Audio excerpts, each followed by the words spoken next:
மங்கலம் என்பது என்ன என்று சொன்னால் விடேல் விடுகு என்பது பல்லவர்களுடைய விருது பெயர். எனவே பல்லவர் காலத்திலே இருந்து இந்த கோயில் இருக்கிறது என்பதற்கு ஒரு சான்று. ஏன் இந்த வில்லியனூரை பற்றி அங்கே திருவாமாத்தூரில் இருக்கின்றது சொன்னால், வில்லியனூரிலே இருந்து வாழ்ந்தவன் திருவாமாத்தூர் இறைவனுக்கு ஒரு நிபந்தம் விடுகின்றான். ஆகையினாலே விடேல் விடுகு சதுர்வேதி மங்கலமான வில்லியநல்லூர் வாழ்ந்த ஒருவன் அந்த நிபந்தத்தை தருகின்றான் என்பதற்காக விடேல் விடுகு சதுர்வேதி மங்கலம் என்பது. சதுர்வேதி மங்கலம் என்பது 4 மலைகளிலே வல்லவர்களுக்கு விடப்பட்ட நிபந்தமாக விடப்பட்ட ஊர். ஆகையினாலே பல்லவர்களுடைய காலத்திலே இருந்து இந்த ஊர் இருக்கிறது என்பதற்கு கல்வெட்டினாலே நமக்கு மெய்ப்பிக்கிறது. அதோடு மட்டுமில்லை, இந்த ஊரிலே உட்கார்ந்த அளவுக்கு ஒரு ஆள் உட்கார்ந்தால் எந்த அளவுக்கு இருக்குமோ சண்டிகேஸ்வரர் சிலை ஒன்று இருக்கின்றது. அது பல்லவர் காலத்து சிலை. எனவே கல்வெட்டினாலேயும் சிற்பத்தினாலேயும் பல்லவர் காலத்திலே இருந்து இந்த கோயில் இருக்கிறது என்பதற்கு சான்றாக இருக்கின்றது. அதோடு மட்டுமல்ல, அக்கட போலமுறை குக்கலை ஆண்டர் குயிலம்மையே என்ற தனிப்பாடலை டாக்டர் உவே சாமிநாத ஐயர் அவர்கள் படித்துவிட்டு இந்த தலம் எங்கிருக்கிறது என்று ஓலைச்சுவடியை தேடும் போதெல்லாம் தேடி இருக்கின்றார். ஆனால் அவருக்கு அகப்படாமையினாலே அவருடைய பிரெஞ்சு நாட்டிலே இருக்கின்ற ரூலியன் பென்சா என்ற ஒரு பிரெஞ்சு அறிஞர், அந்த ரூலியன் பென்சா என்ற பிரெஞ்சு அறிஞருக்கு அவருக்கு எழுத படிக்க நன்றாக தமிழ் எழுத படிக்க தெரியும். மரபு கவிதை எல்லாம் எழுதுவார் ரூலியன் பென்சா. அவரிடத்திலே இந்த தலத்தை பற்றி பிரான்ஸ் நாட்டிலே இருக்கின்ற நேஷனல் பிப்ளியோதெக்கிலே இருக்கிறதா என்று கேட்கின்றார். அவர் அங்கே தேடி பார்த்துவிட்டு ஓலைச்சுவடி ஒன்றும் இல்லை, ஆனால் கையேட்டு பிரதியாக வில்லை புராணம் என்று வீரராக கவி, இந்த ஊரிலே வாழ்ந்த வீரராக கவி என்பவர் எழுதிய வில்லை புராணம் என்ற ஒரு கையேட்டு பிரதி இருக்கிறது என்று சொல்லி அதை தன்னுடைய கைப்பட எழுதி உவேசாவுக்கு அனுப்புகிறார். அந்த காலத்திலே நகல் எடுக்கின்ற, அதாவது ட்ரூ காப்பி எடுக்கின்ற இயந்திரம் இல்லாமையினாலே அவர் உவேசா அவர்கள் அந்த வில்லை புராணத்தை, அது கட்டளை கலித்துறையினாலே ஆகிய நூல், அந்த பாடல்கள் 140 பாடல்களையும் இவர் எழுதி கொண்டு அந்த ரூலியன் பென்சா எழுதிய பாடலை அவருக்கே திருப்பி அனுப்பிவிடுகின்றார். பிறகு 1940 டாக்டர் உவே சாமிநாத ஐயர் இந்த வில்லை புராணத்தை வெளியிடுகின்றார். பிறகு நாங்கள் ஊர் மக்கள் அனைவரும் 2016 குடமுழுக்கு நடக்கும் பொழுது அந்த குடமுழுக்கிலே இந்த வில்லை புராணத்தை நாங்கள் வெளியிடுகின்றோம் அல்லது நீங்கள் வெளியிடுகின்றீர்களா என்று எழுதி கேட்கும் பொழுது உவேசா நூலகம் நாங்களே வெளியிடுகின்றோம் என்று சொல்லி 2வது பதிப்பாக 2016 அவர்கள் வெளியிட்டிருக்கிறார்கள் அந்த வில்லை புராணத்திலே. அதோடு மட்டுமல்ல, அன்னச்சரபம் தண்டபாணி சுவாமிகள் திருவாமாத்தூரிலே அவருடைய சமாதி இருக்கின்றது. அவர் வில்லியநல்லூர் பதிகம் என்ற ஒரு 10 பதிகத்தை எழுதியிருக்கின்றார். பிறகு காஞ்சிபுரம் சபாபதி முதலியார் அவர்கள், மகாவித்வான் காஞ்சிபுரம் சபாபதி முதலியார் அவர்கள் இந்த கோகிலாம்பா என்பது அம்மன் பெயர். அந்த அம்மன் பெயர் கோகிலாம்பா என்பது, கோகிலம் என்பது வடமொழி பெயர். அதை குயில் என்று பொருள், கோகிலம் என்றால் குயில் என்று பொருள். எனவே மகாவித்வான் சபாபதி முதலியார் அவர்கள் இந்த குயிலம்மை மீது பாடல் ஒன்றை எழுதியிருக்கின்றார். அந்த பாடலையும் இங்கே வெளியிட்டிருக்கின்றோம். எனவே அதோடு மட்டுமல்ல, நம்முடைய கலவை கல்லூரியிலே சுப்பு ராமசாமி முதலியார் என்ற ஒரு தமிழாசிரியர் இருந்திருக்கார். அவர் வில்வானத்து அந்தாதி என்ற ஒரு நூலை எழுதி அவரே பொழிப்புரையும் எழுதியிருக்கின்றார். அதற்கு கோபாலயர் அவர்கள் அணிந்துரை, தமிழ்கடல் கோபாலயர் அவர்கள் அணிந்துரை அளித்திருக்கிறார்கள்.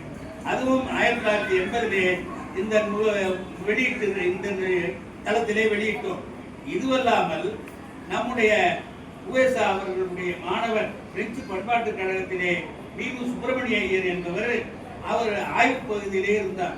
அவர் 1970 வந்து பார்த்துவிட்டு அவர் ஒரு குயிலம்மை மாலை எழுதியிருக்கிறார். பிறகு 2023 தமிழ் மாமணி மாதன் அருணாசலம் என்ற புலவர் ஒருவர் நம்முடைய குயிலம்மை மீது அந்தாதி என்றது 2023 எழுதியிருக்கின்றார். இவ்வளவு இலக்கியத்தை கொண்டிருக்கின்ற இந்த தலம், இந்த தலத்திலே கல்வெட்டு இருக்கின்றது, பல கல்வெட்டுகள். இந்த ஊரிலே இருந்த வாழ்கின்ற கைகோள முதலிமார்களுக்கு பட்டமானங்காத்தான், உலகலாம் என்றான், வெந்துமன் கொண்டான், காலிங்கராயன் போன்ற விருது பெயர்கள். அந்த விருது பெயர்களை இந்த ஊரிலே வாழ்கின்ற வத்தலகார நாயக்கர்கள் சூட்டி மகிழ்கிறார்கள். எனவே இதை அவர்கள் அதிகாரிகளிடத்திலே, அரசு அதிகாரிகளிடத்திலே முறையிட அவர்கள் பாராமுகமாக இருந்துவிடவே இந்த கைகோள முதலிமார்கள் அங்கு இருக்கின்ற இந்த ஊரிலே இருக்கின்ற சேடை செட்டிமார்களை அழைத்துக் கொண்டு கைகோள முதலிமார்களுக்கும் சேடை செட்டிமார்களுக்கும் நெய்தல் தொழில் ஒரு தொழிலை செய்கின்றவர்கள் ஊரை விட்டு சென்று விட்டால் அந்த தொழில் நலிவடை. எனவே ஆடை நெய்கின்றது இந்த இரண்டு மரபு. ஆடை நெய்யவில்லை என்று சொன்னால் இந்த ஊரிலே இருக்கின்றவர்கள் யாரும் ஆடை அணிய முடியாது. ஆகையினாலே மானம் போகும். ஆகையினாலே உயர் அதிகாரிக்கு இது எட்டி ஏன் இவர்கள் செல்லுகிறார்கள் என்று சொல்ல பட்டமானங்காத்தான் உலகராம் என்றார், வெட்டுமன் கொண்டார், காலிங்கராயன் போன்ற விருது பெயர்கள் எங்களுக்கே உரியன, இதை இவர்கள் சூட்டி மகிழ்ந்தார் என்று சொல்ல காஞ்சிபுரத்திலே இருந்து செப்பேடு வரவழைத்து இந்த விருது பெயர்கள் யாருக்கு உரியன என்று சரிபார்த்து இது கைகோள முதலிமார்களுக்கே உரியன, நீங்கள் யாரும் ஊரை விட்டு செல்ல வேண்டாம் என்று சொல்லக்கூடிய ஒரு கல்வெட்டு இந்த ஊரிலே இருக்கின்றது. இன்றைக்கு 11 நாள் விழாவும் சாதியினுடைய அடிப்படையிலே இன்றைக்கு நடைபெறுகின்றன. ஆனால் 14ஆம் நூற்றாண்டிலே பராக்கிரம பாண்டியன் காலத்திலே இந்த புதுமை மாநிலத்தை சுற்றி இருக்கின்ற ஒவ்வொரு ஊர் மக்களும், அரசூர் ஊர் மக்கள், பாக்கமுடையான்பட்டு ஊர் மக்கள், திரையூர் ஊர் மக்கள், பள்ளத்தூர் ஊர் மக்கள், வில்லியனூர் ஊர் மக்கள் அனைவரும் சேர்ந்து இந்த விழாவை நடத்தியிருக்கின்றார்கள். இப்படி இந்த விழா நடப்பதை எந்த காலத்திலே இருந்து சாதியினுடைய அடிப்படையிலே நடைபெற்றது என்று பிரெஞ்சு தத்தார்வேடுகளை தேடி பார்த்தும் எங்களுக்கு கிடைக்கவில்லை. எனவே 14ஆம் நூற்றாண்டிலே ஒவ்வொரு ஊர் மக்களும் செய்தது பிற்காலத்திலே சாதியினுடைய அடிப்படையிலே நடைபெறுகின்றது என்பது வைத்துக் கொள்வோம் என்று சொல்லி அதற்கடுத்து வால்வரி என்ற ஒரு கல்வெட்டு இருக்கின்றது. வால்வரி என்ற கல்வெட்டு தமிழகத்திலே கூட உண்டு. ஆனால் வால்வரியை பற்றி விவரமாக விளக்கமாக சொல்லுகின்றது வில்லியனூர் கல்வெட்டு. ஆட்டுக்கு இத்தனை பணம், மாட்டுக்கு இத்தனை பணம், பசுவுக்கு இத்தனை பணம், எருமைக்கு இத்தனை பணம் என்று சொல்லக்கூடிய ஒரு கல்வெட்டு, விவரமான கல்வெட்டு ஒன்று இருக்கின்றது. பிறகு இந்த ஊரிலே கோப்பெருஞ்சிங்கன் காலத்திலே தணிக்கை செய்ய வேண்டிய கோயிலை தணிக்கை செய்கின்றார். அப்பொழுது பல ஆண்டுகள் தணிக்கை செய்யாமல் விடுபட்டு சோழனுடைய காலத்திலே தணிக்கை செய்யும் பொழுது 2 பசுக்கள் 2 காளைகள் குறைகின்றது. அது யாரிடத்திலே இருக்கின்றது என்று சொல்லி சரிபார்த்து அங்கே அவர்களுக்கு தண்டனை கொடுக்கின்றார்கள். அப்படிப்பட்ட 30 திருமேனி தீர்ந்துவாராயினும் தப்பேது செய்யணும் தண்டனை உண்டு என்று சொல்லுகின்ற ஒரு கல்வெட்டும் இங்கே இருக்கின்றது. இப்படி பல நிலைகளிலே கல்வெட்டினாலும் இலக்கியத்தினாலும் சிறப்பாக இருக்கின்றது. அதோடு மட்டுமல்ல, தெற்கே இருக்கின்ற கோபுரம் பிரெஞ்சு காலத்திலே அகைவர்களுடைய நடமாட்டத்தை அழிகின்ற வாட்சி டவராக விளங்கியது என்று நம்முடைய ஆனந்தரங்க பிள்ளை டைரியிலே குறித்திருக்கின்றார். எனவே இப்படி பல நிலைகளிலே இருப்பதோடு மட்டுமல்லாமல் சிற்ப செழிப்பும் இந்த ஊரிலே சிறப்பாக உண்டு. உள்ளே சென்று பார்த்தீர்கள் என்று சொன்னால் அங்கே நவகிரக சன்னதி, அனைத்து சன்னதிகளும் இருப்பதோடு அங்கே வருணலிங்கம் என்று ஒன்று இருக்கின்றது.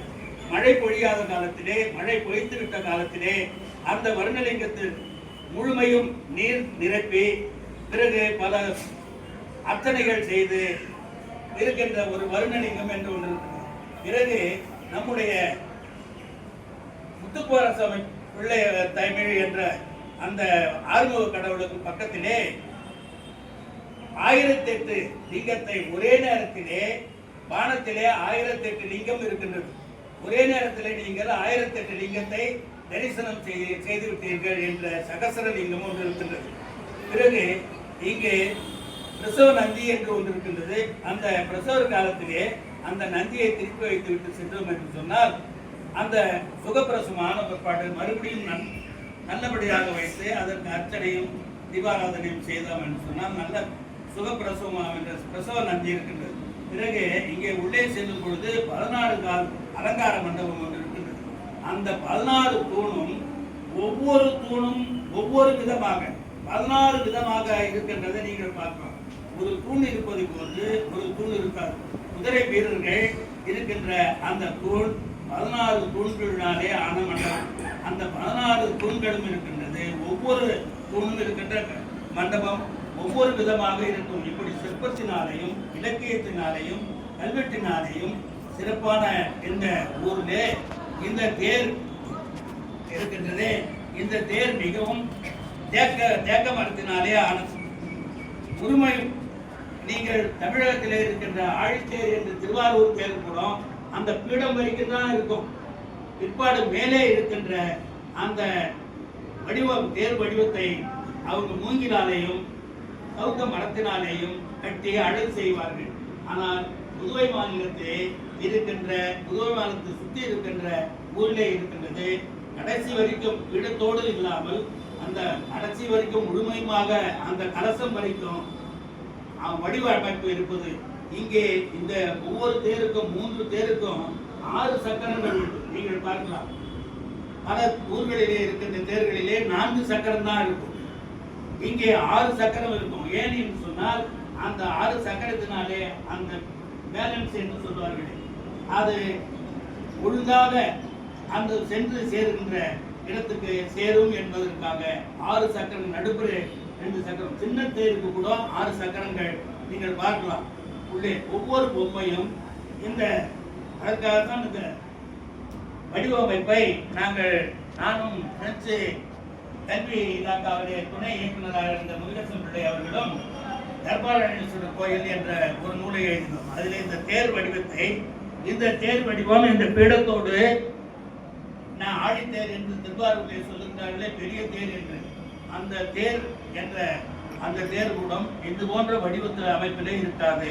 இந்த வில்லியனூர் தேர் அந்த கலசம் வரைக்கும் இருக்கின்ற 3 தேர்களும் கலசம் வரைக்கும் இருக்கின்ற ஒரு நிலையை பார்க்கலாம். 6 உள்ளே பொம்மைகள், பல அவதாரங்களை, வைணவத்தை எடுத்துக்கொண்டால் நவ அவதாரங்களை சொல்லுகின்ற சிற்பங்கள், பிறகு காளி சிற்பங்கள் எல்லாம் இருக்கின்றது.